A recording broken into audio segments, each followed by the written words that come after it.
చూడండి, ఈ క్రిస్మస్ సందర్భంగా ట్రీస్ అన్నీ అరేంజ్ చేశారు. చాలా అద్భుతంగా ఆ లొకేషన్స్ అన్నీ చూడటానికి వీలవుతూ ఉంది.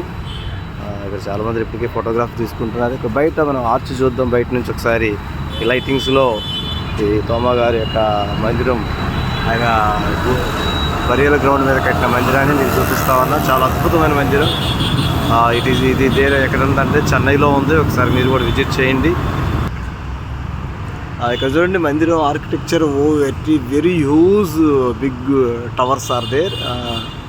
చాలా అద్భుతంగా ఉంది మందిరం చూస్తుంటే. నాకు చాలా సంతోషం వేస్తుంది. ఇక్కడ చూస్తే ఇక్కడ కూడా తోమా గారు ప్రార్థన చేసుకుంటున్నాడు. ఆయన జైల్లో వేయబడ్డ సందర్భంలో తోమా గారు ప్రార్థన చేసుకుంటున్నాడు. ఇక్కడ వీళ్ళు ధ్వజస్తంభాన్ని కూడా నిలబెట్టారు. ఇక్కడ మనం చూడొచ్చు ధ్వజస్తంభం, చాలా పెద్ద ధ్వజస్తంభాన్ని నిలబెట్టారు వాళ్ళు. డెకరేషన్ కోసం క్రిస్మస్ ట్రీలు, ఆ స్టార్లు అన్నీ తయారు చేస్తూ ఉన్నారు. ఇక్కడ ఒకసారి చూడండి మందిరాన్ని మీరు కూడా. చాలా అద్భుతంగా ఉంది. Very good.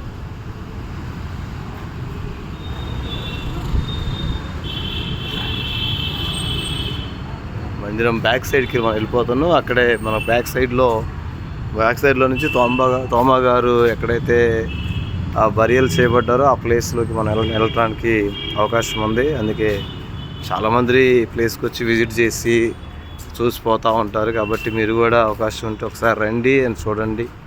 చాలా అద్భుతమైన ప్లేస్. ఇప్పుడే మంచి మంచి డెకరేషన్ లైట్స్తో క్రిస్మస్కి ప్రిపేర్ అవుతూ ఉంది మందిరం.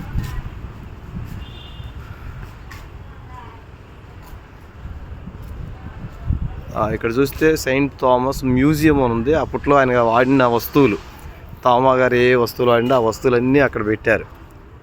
అది గారు వింటున్నారా? అక్కడ వస్తువులు ఉన్నాయి. ఆ వస్తువులన్నీ మనం చూసి దాంట్లోంచి తోమా గారి సమాధిలోకి వెళ్ళిపోతాం కిందికి. ఇక్కడ ఈ కింద అండర్ గ్రౌండ్లో నుంచి దారి ఉంది. అండర్ గ్రౌండ్లోంచి లోపలికి వెళ్ళిపోతాం మనం.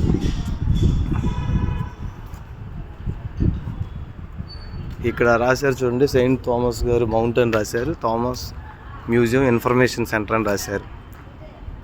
ఇక్కడ నుంచి సమాధి ఆలయంలోకి మనం వెళ్ళగలుగుతాం. ఇక్కడ ఈ ఇందుట్లో పులిపీఠం ఉంది. ఆ పులిపీఠం లోపలనే సమాధి ఆలయం ఉంది. మనం ఇప్పుడు ఇక్కడ నుంచి అప్పట్లో తోమా గారు వాడిన వస్తువులు అవన్నీ మనం చూడటానికి కిందికి వెళ్తా ఉన్నాం.